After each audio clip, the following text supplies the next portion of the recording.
if this is an opera about forgiveness, we're imagining a different outcome that could happen and that can be delicate to talk about. I mean, Gabby, I think at the beginning, right, when we started our journey with these characters, of course, there was the fear. Are we going to illustrate them the way they need to be illustrated? Because these characters don't just belong to Mexico, they belong to the world. And so I felt some pressure, but then I figured if I continue with that pressure, I wouldn't be able to write. So I try to get rid of any fear that I had within me. How about you? I have always felt in my own private life that I was representing. There's just so few Latinas in the classical music world.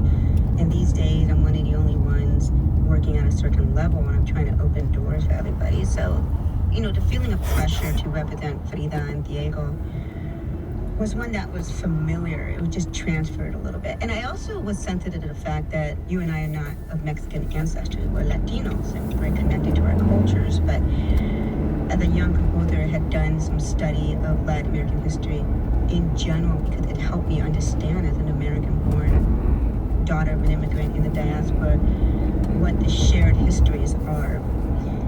So I wanted this to be a gift, one of ambassadorship that could be seen as admiration to the country of Mexico. I think the most pressure I felt was some point along the way in composing. I felt Frida looking over my shoulder and looking at the music, and she was telling me, that's not enough. I would do more than that. Be more daring, be more risk-taking, be more virtuoso. I felt the opposite with Diego. I felt like Diego was telling me, hey, straighten me down. Let the machismo aside, put it aside and really right. show my soul, and show my essence. But, the biggest gift here was the fact that we were given the space, we were given a stage to sort of like invite them back into the world, and for them to be now, gracing the beautiful stage here at the Met. I mean, that's remarkable. What a gift. Yeah. The truth of the matter is that it took 15 years to get this opera off the ground. Yeah. And I have to tell this story of how the opera was written in the early days. You got on the floor and you pulled down some cups and whatnot from your little kitchenette and you were staging the opera. And I remember you got the transparent glass teacups and you crumpled white napkins into each one. You put it there and you turn it upside down, and those were the villagers with their white outfits, And then you got a nice round teacup, and that was Diego. And then for Frida, the best, you got the little Kikkoman soy sauce bottle with the little red hat and a curvy little body like that, and that was Frida. And you were moving them around saying, then this would happen, this would happen. I have it on video. I mean, what's great about that, it gave us something concrete as we were working on an actual stage, and we were able to sort of like see it in a third dimension. Yeah. Seeing the new Colker production come together with the dancers and a completely different vision, it felt like a premiere. Didn't it feel like a premiere to you? The fact that Deborah Colker, the wonderful Brazilian choreographer, director, really was inspired by the paintings, which we were inspired by the paintings as well. So we were referencing some of the work, but Colker just took it to another level. She was embracing even more of the images. That was Gabriela Lina Frank and Nilo Cruz, the composer and librettist of El Último Sueño de Frida y Diego. So fascinating to hear about their creative process, Ira. Well, I attended the performance last night, and Deborah, the response again was the audience went wild. Several of the women in the audience were dressed in Frida Kahlo outfits, and one of the men, and it was a blast. And one thing that I think didn't get mentioned, was how much humor there is balancing all the drama in this piece. Yes, and such interesting side characters. La Catrina, the Keeper of the Dead, has so many humorous moments, lots of percussive rhythms, and then that Leonardo Greta Garbo character that they were mentioning has sort of a dreamy, otherworldly sound. With an orchestra. Yeah, backed up, a countertenor with the orchestration perfect for each character as well. Yes, such an evocative score. There's so much to it, and El Último Sueño de Frida y Diego will next Saturday, when it will also be shown in movie theaters live in HD. Also on stage in these final 2 weeks of the Met season are continued performances of Turandot, plus Verdi's La Traviata, and the Met's 2026-27 season will open on September 22nd with a new production of Verdi's Macbeth, starring Lisa Davidson and Quinn Kelsey, conducted by music director Yannick Nézet-Séguin. Puccini fans will also be excited to welcome a new production of La Fanciulla del West, The Girl of the Golden West. The wide-ranging season will also include 2 Met premieres and a special presentation of Mahler's monumental Symphony No. 8. You can learn more and buy tickets for this season or subscriptions for next through our website, medopera.org, by phone at 212-362-6000, or in person at our box office.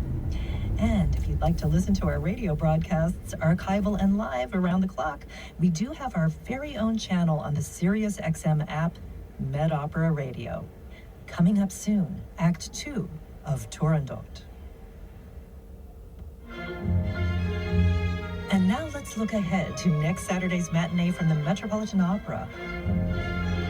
The network premiere of El Último Sueño de Frida y Diego, The Last Dream of Frida and Diego, by composer Gabriela Lina Frank and librettist Nilo Cruz. Isabel Leonard stars as Frida Kahlo, dwelling in the underworld, separated from the physical and emotional pain of her life, but also from her art.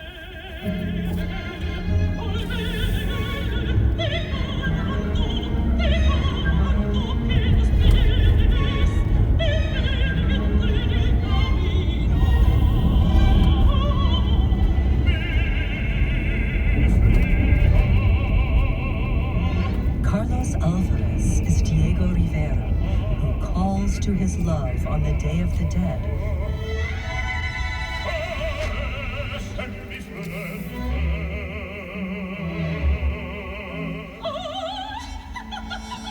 Gabriela Reyes is Katrina, a shape-shifting trickster, guardian of the dead.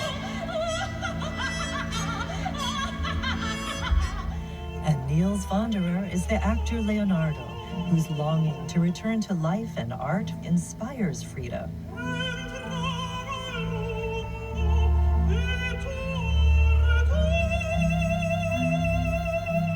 Music director Yannick Nézet-Séguin leads the Met Chorus and Orchestra in Gabriela Lina Frank's dynamic, colorful score.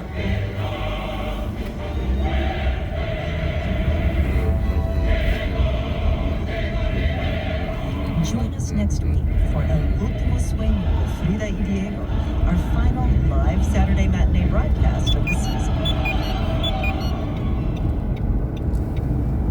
I'm Deborah Lou Harder with commentator Ira Siff, and we're coming to you live from the Metropolitan Opera House with Puccini's Turandot.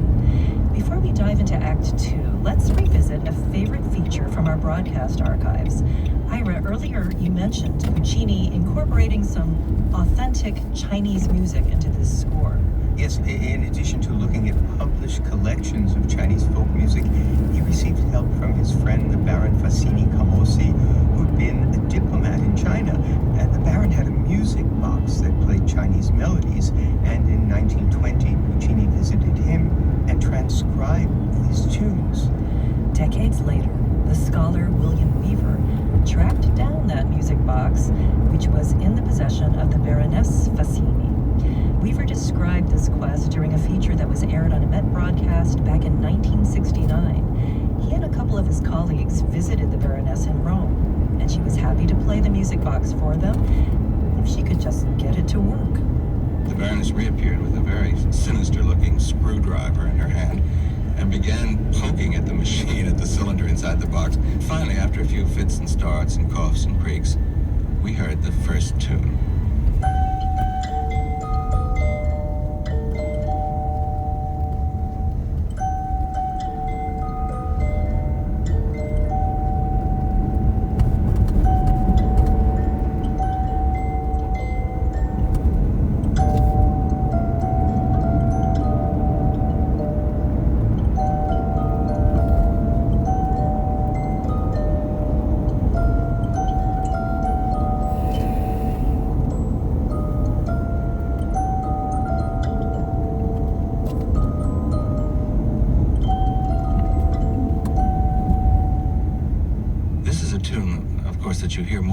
once in Turandot, and we recognized it immediately, even in this very tinkly little version.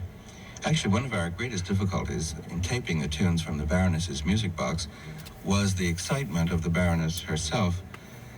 Every time that, thanks to the screwdriver and a few silent curses and prayers on our part, she managed to get the machinery going, and we would sort of set our tape recorder in operation and ready to tape.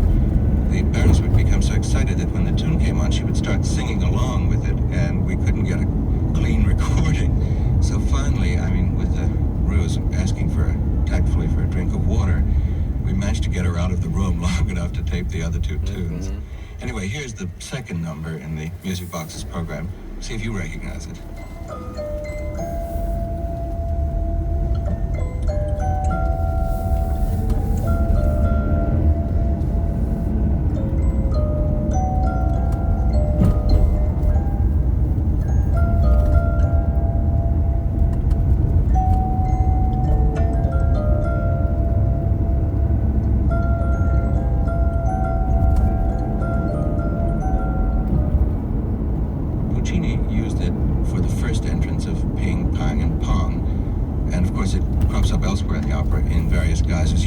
Associated with the three ministers. The third tune in the box, which obviously made a deep impression on Puccini, who incidentally at one point wrote to his librettist that he was trying to make his opera as Chinese as possible. This was the last of the selections that we recorded.